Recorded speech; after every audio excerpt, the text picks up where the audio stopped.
Good evening, everyone, and welcome back to our ghost storytelling session. Tonight's story is a chilling true account, sent in by a listener from Banti-Mianchi province, titled The Tamarind Tree by the Pond. He writes, I'm honored to share this personal story, something I experienced myself back in 2009 in Phnom Penh.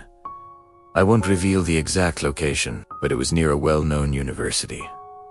The place was a large plot of land with a pond behind it. Next to that pond stood a massive, ancient tamarind tree. Behind this tree was a simple wooden house for rent. The price was cheap, so my two friends and I decided to take it. For the first half-month, everything was perfectly normal. No strange sounds, no creepy feelings, nothing at all. But after that peaceful beginning, things started to change. We rarely went behind the house, where the pond and the tamarind tree were. That area was overgrown with wild plants and thorny bushes. But one Sunday, we decided to clear it all out, thinking it might be a hiding place for snakes or other creatures. After we cleaned it up, the back area became quite nice. We would often go and sit under the tamarind tree, sometimes to read, sometimes to fish by the pond. There was even an old bamboo bed left under the tree, so it became our little resting spot. One cool evening, I went out alone to sit beneath that tamarind tree. The breeze was gentle and refreshing. A friend came out and said, Hey, sitting under a tree at night isn't good. You know, trees release carbon dioxide at night too. Could get sick. I just laughed it off. It's fine. The air feels nice, I told him.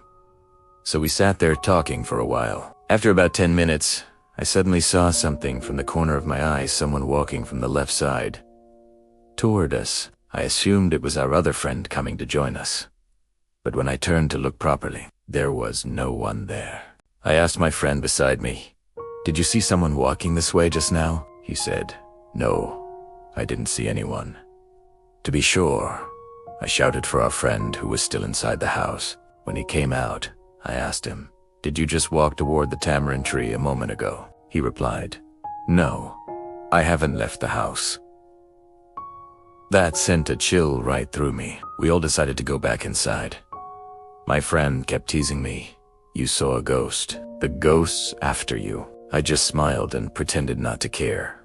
But deep down, my heart was pounding. That night passed without any more incidents. But a few nights later, something else happened. I had gone to the market and was walking home with some snacks. Before I even reached the house, I saw one of my friends walking slowly toward the tamarind tree. I called out to him, Hey, come back, I bought desserts. But he didn't answer. He just turned his face slightly toward me, his expression completely blank and emotionless, then turned away again and continued walking toward the tree. I thought it was strange, but when I entered the house, I was shocked to see both of my friends sitting inside together. I froze and said, Wait, you're both here. They looked at me, puzzled.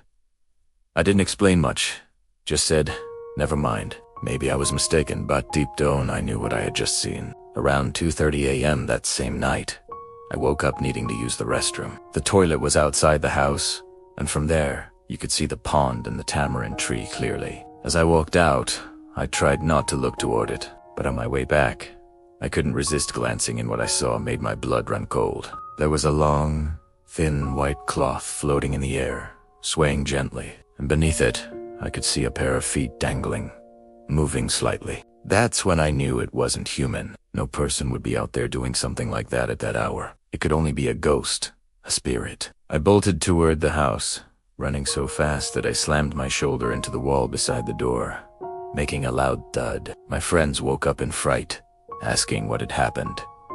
I told them everything. They tried to calm me down, saying, Maybe you just saw it wrong. But none of us dared to go outside for the rest of the night. We waited until sunrise before stepping out again.